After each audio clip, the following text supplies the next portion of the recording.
let's do the calendar.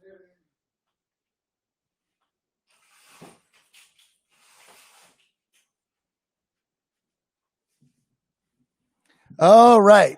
Sorry about that, guys. I was trying to put my shades down so I could see you all. Spark of Sass, how you doing? Hello, Sharon. Hello, Life of Brian.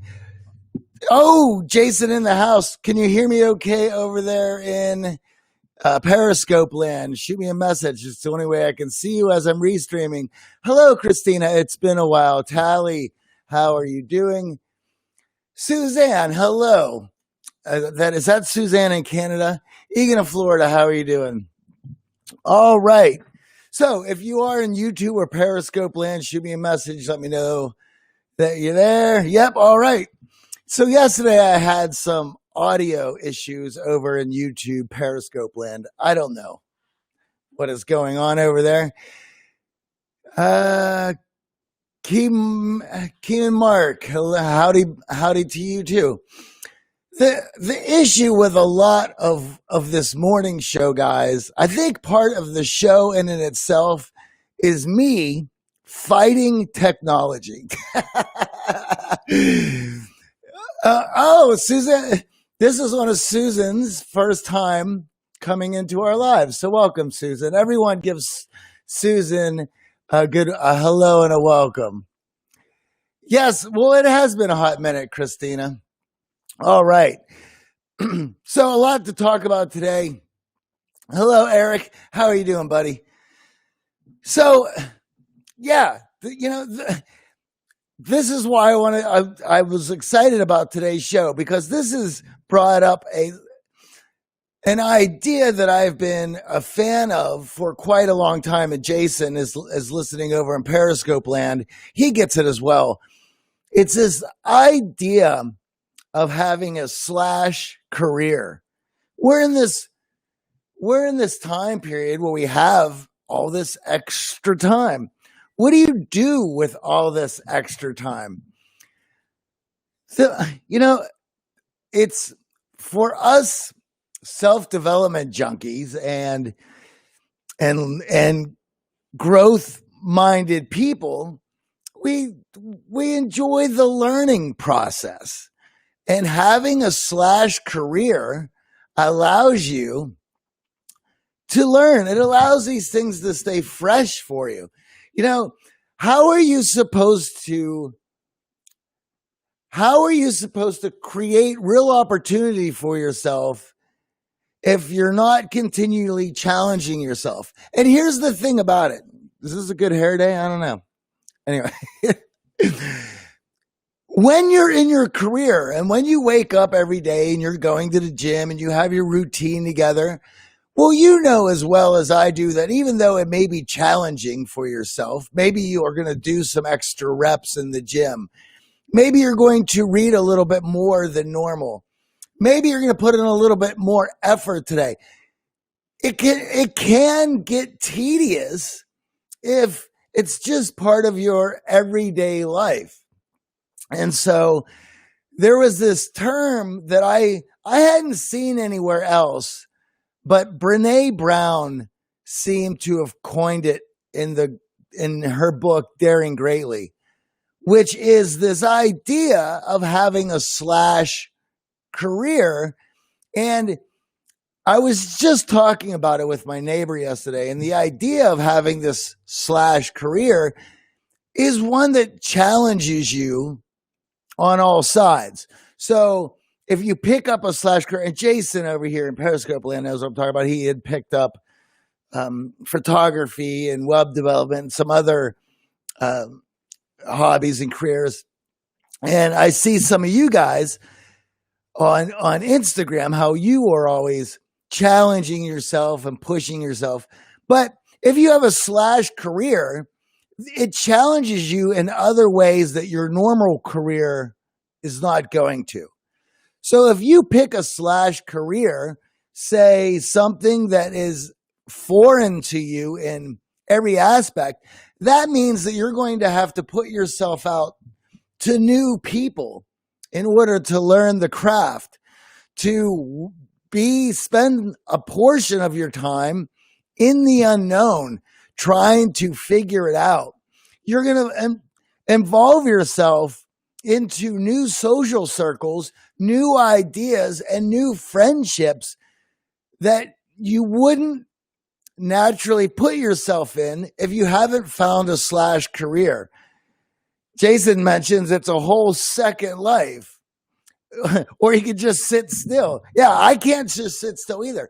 It is. It's about squeezing more out of your day. There's only once you get one career moving and you're able to develop it and you're doing what you enjoy, having the opportunity to pop open a few other doors to squeeze out more experiences from your life,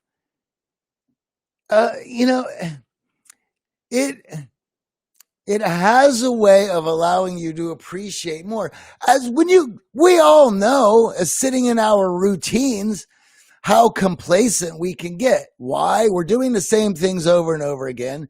We're not turning on prefrontal cortex. And because of that, we begin to get in a rut. We're not really conscious throughout the day unless we're challenging ourselves.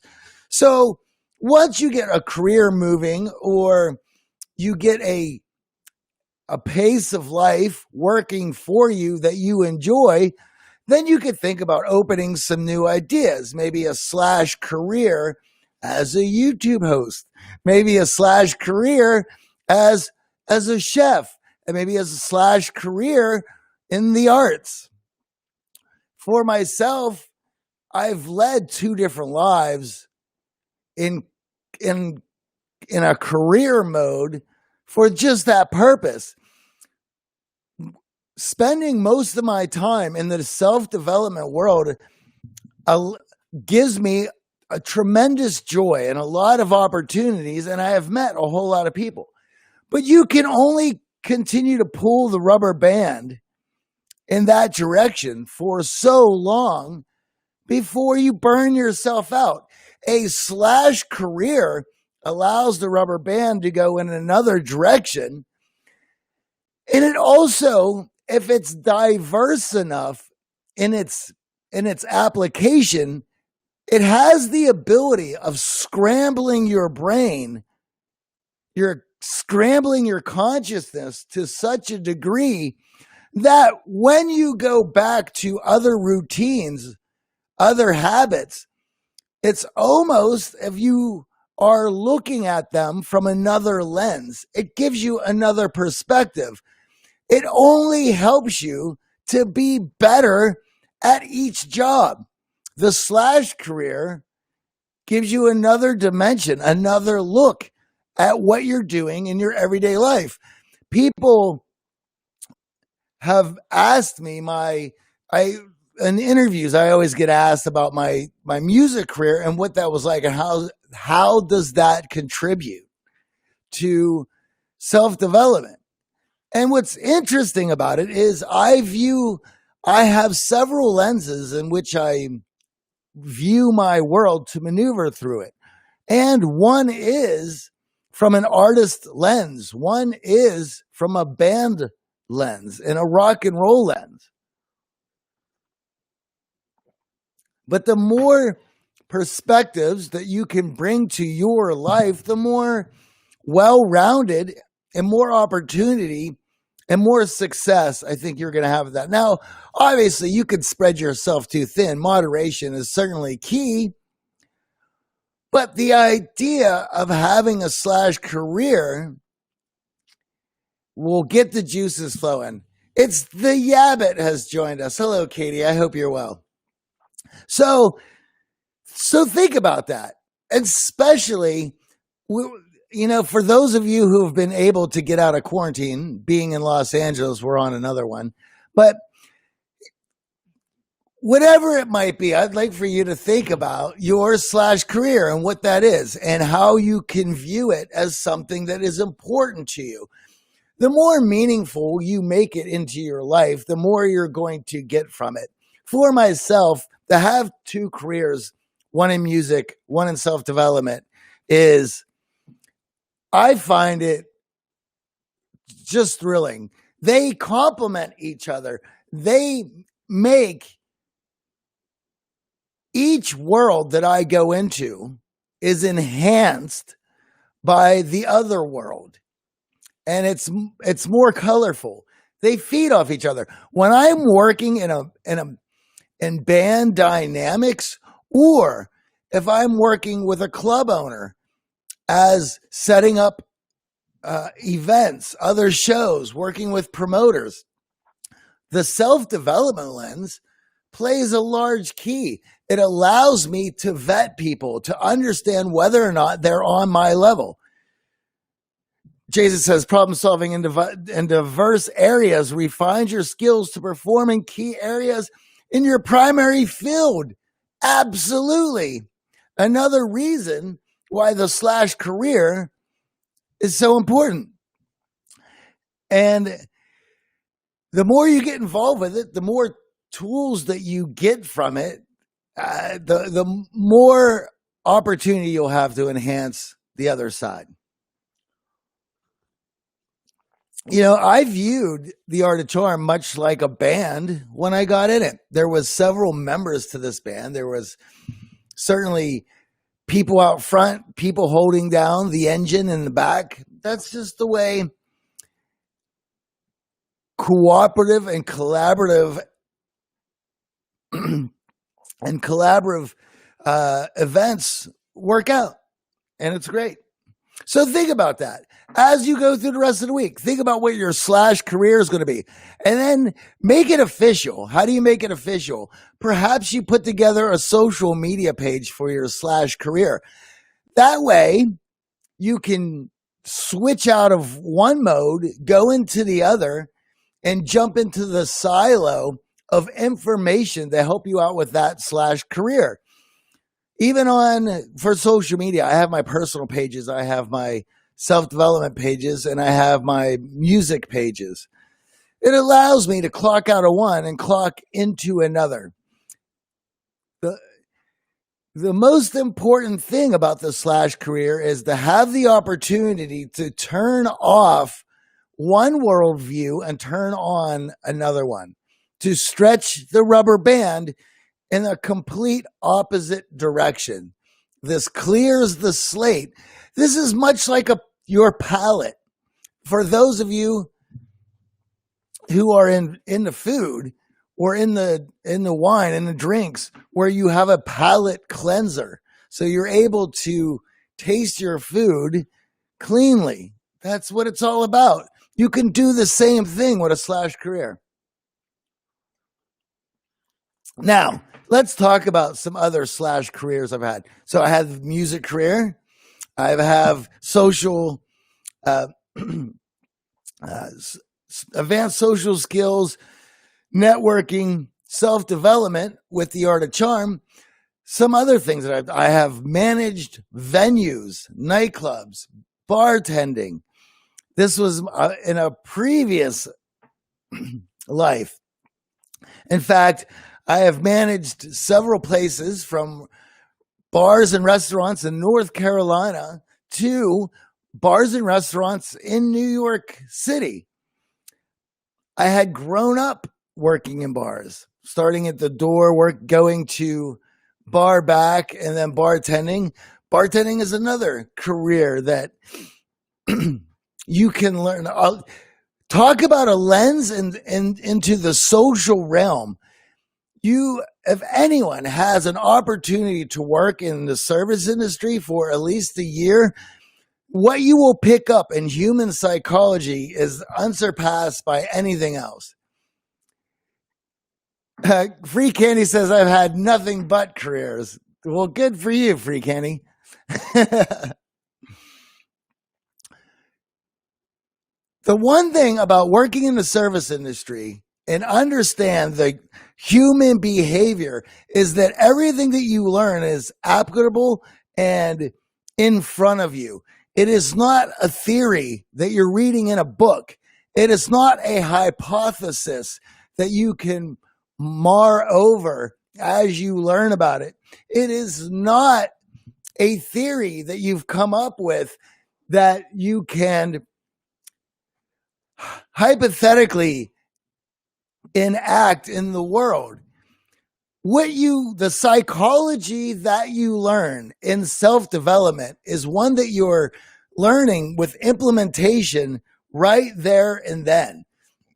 You have the opportunity to measure and see human behavior, whether it is in monetarily, through the tips that you make, it is the behavior of your of the folks that are coming in, the clients. It is in the behavior of their ordering, what they order, and you are able to run human behavioral experiments just as if they are lab mice right there at your table, at the bar. Every idea that you ever have read, you have your own laboratory in a bar or restaurant to be able to see how it plays out, and on a connection level, on a monetary level, on the behavioral level, on an influence and persuasion level. Imagine that, having opportunity after opportunity to present decision making in different ways as you frame them for the customers to see in how they act behaviorally as you set it up, as you set the frame. These games, experiments, are more than you would be able to recreate in any other setting in college. Let me give you an example of this. So my last real job in a restaurant was in New York in the mid 90s. I'm sorry, in mid 2000s, 2007. Now, this is when I had moved to New York to start the Art of Charm with AJ and Jordan. And we had moved up there, and I didn't have much money. And in order to build the Art of Charm and have some extra cash, I decided to put my old bartending skills to work and get a bartending job a few nights a week. Jason says he's got to bounce. Well, thanks, Jason. Good to see you, man. I'll catch you soon. So in Lower Manhattan, in the height of the classic cocktail craze, I had picked up a job on Avenue B and 3rd as a bartender for a night or two a week for some extra money. Now, I love this story, and I want you to see how I used it for this advantage. Now, moving to New York, I had already been spending a few years of my time in self-development and bartending, and using bartending as an opportunity to practice some of the theories and hypotheses in human behavior that I was learning through psychology and philosophy. Now, I had got the job in the classic cocktail height, and how I got this job was a friend of mine just happened to be at this bar, and he overheard the manager tell the owner that their interviewee did not show up for the interview. And so they didn't have anyone to work yet. Now, my friend overheard this conversation and texted me and said that somebody didn't show up for their job interview. He knew I was looking for a job. So he texted me, and I told them to hold the manager there, and that I was showing up. So he held the manager's time, and then I showed up about 20 minutes later with my resume in my hand, and I said, I heard that your bartender did not show up for their interview, and I want this opportunity to be interviewed for the job. And the manager was like, wow. liked my gumption. And so they interviewed me and I got the job. And they had told me that the job was only a night or two a week, wasn't going to be plenty hours, but if that was okay, that I could have it. Now, for myself, that's all I wanted. Now, I was going into this job with bartending experience, not classic cocktail, but bartending experience and bar management experience. But also, I had now 2 years of psychology, human behavior, and advanced social skills under my belt. And so I had started showing up using the skills, the X factor that I have developed within myself to make my presence known in the time that I had working at that bar. Within a few weeks, the manager had come to me and said, listen, the staff enjoys your company. They want to work on the days that you're working.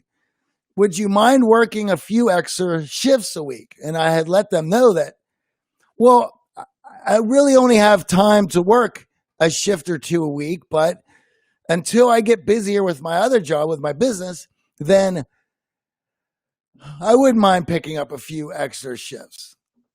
And then a few weeks later, they had asked me if I would be the manager of the bar in this bar and restaurant. Now, I had told them I don't have the time to be the manager. I was just getting this job to work a few extra hours a week. And so they had let me know that, listen, if you act as manager, I'll show you around the few other bars on the street.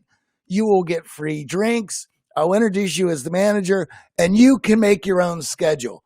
The staff digs you. Our customers really enjoy your company and they enjoy when you're working. So I'd like to just have you hear more. So I told them, I'll be happy to do the job. I'll be happy to be the manager, but I don't know how long that's going to be as I have started my other company and I can only do this job part-time. Well, what do you think happened? A few weeks later, they had come back to me and asked me to be the manager of the whole place. And I told them, I don't want to be the manager of this bar, this restaurant. I have something else going. I only wanted the opportunity to work for a day or two a week to make some extra money for food. So to convince me, the owner said, listen, I'm going to introduce you to everybody on the block. You'll be able to get free food and drinks on this whole block because you'll be the manager here. You can make your own schedule. But the staff and the clientele enjoy your company. I'd like to have you hear more. And once again, I said, listen, I don't want to do this job, but since you asked, I'm happy to do it until I can't do it anymore. Well, I've held that job from October to February, from 2007 to 2008. That short amount of time, it was basically October, November, December, January, February. It was just under 6 months. It was 5 months. And it was at that point that the Art of Charm as a company, podcast, coaching company, had taken off and I had to quit. Why was I able within 5 months to move from just somebody who was supposed to bartend a night or two a week for extra money to managing the whole place within a few months? Well, it was understanding human behavior, psychology, and philosophy, and using it in my daily life as a bartender in North Carolina, which allowed me to have a clear path in how I was going to present myself, skills in this restaurant, in this bar. When you understand your X factor, a mindset and skills that you want to develop, that you want to focus on, that bring you the best aspects of life, well, then there is no other way of doing anything. There is no throwing stuff off the wall to see if it sticks. You come in with a strategic mindset, skills, and processes in which you have developed for yourself that you know will always give you the advantage of any situation. That is the superpower that comes with understanding yourself and your ability to build and enhance the skills that are already within you. That is the X factor. That makes you the best person that you can be. And that gives you an opportunity and leverage in any situation that you're in. And that's what life's all about. So having a slash career only helps enhancing those tools that you already have within yourself. So what I'd like to hear from you guys, let's hear about your slash careers. Does any of you guys have a slash career? Where are you, a novice stumbling around in your regular adult life because of your desire to learn? I'd like to see it. Give me a shout out, guys. Shoot me. I'd like to know what that is. And if you're interested in our year-long mentorship program, the X-Factor Accelerator, all you have to do is write me mentorship, write me X-Factor on Twitter, Instagram, and we'll get you the details and you can get on with that. And it'll be great to see you with us every Sunday. All right. I'm going to go through this. Free candy. I got a crazy spider sense about people from my bartending days. You learn to develop a lot of spidey sense bartending. The service industry, it's so interesting to me as I had gotten older and I had given this advice to young men, young women as well, who have not worked in the service industry, who found themselves going directly from home to school. And it's like, well, there is a lot of learning that you're going to do through that pipeline, but it's all book learning. There's no application. There's no implementation. Implementation and application happen in real life. That is where the real learning is going to happen. Do you know how many times a prospective employee has told me they've read all the books? I don't care if you've read all the books. Reading all the books doesn't tell me that you understand anything. It only tells me that you can pontificate about anything. There's nothing to pontificate about. There's only application and implementation. If you're unwilling to do those things, well then what the hell good is pontification? Pontification doesn't help anybody. That's all of us sitting around at a bar, smoking cigarettes, drinking beers, and talking crap because we're unable or scared to implement anything. The Yabbit says, I am turning, in the words of teachings of Pressfield, I am turning in the words and teaching of Stephen Pressfield. I'm not familiar what that is, the Yabbit. You might have to send me something. Am I missing out on something? I am turning pro. Right on. You guys are giving me hearts on that. You understand that? How many of you guys have friends who just love to pontificate about everything, but yet they don't want to implement anything? How many friends love to tell you all their problems and the solutions to their problems? Not only do they know the problems in their life, they also have the solutions, but yet they don't want to do anything about it. Those are the weirdest folks to me. Well, if you know the problem and you have the answer, why have you not enacted it? Why have you not given yourself the relief of the problem by implementing the solution? Yes, because solutions are difficult. Solutions take action. And action means you might make mistakes. That's okay. That's why having a slash career is so important. You never forget to realize, you never stop forgetting that you're a human being. The Avid says always amazing. Yes, I will send you a link to his books. Right on. Okay, guys, I gotta go. If you're interested in developing your X Factor, a year-long mentorship with us at the Art of Charm, shoot me a message, shoot me membership, shoot me the X Factor on Twitter or Instagram, and we'll get you that information. Guys, thank you for tuning in. Put together a slash career. I want to know what it is. Write me. Tell me about your slash career. Are you doing something I should be doing? I don't want to miss out on all the good stuff. That's what life is all about. Okay, guys, I will see you tomorrow, 8:30. You'll have a wonderful day.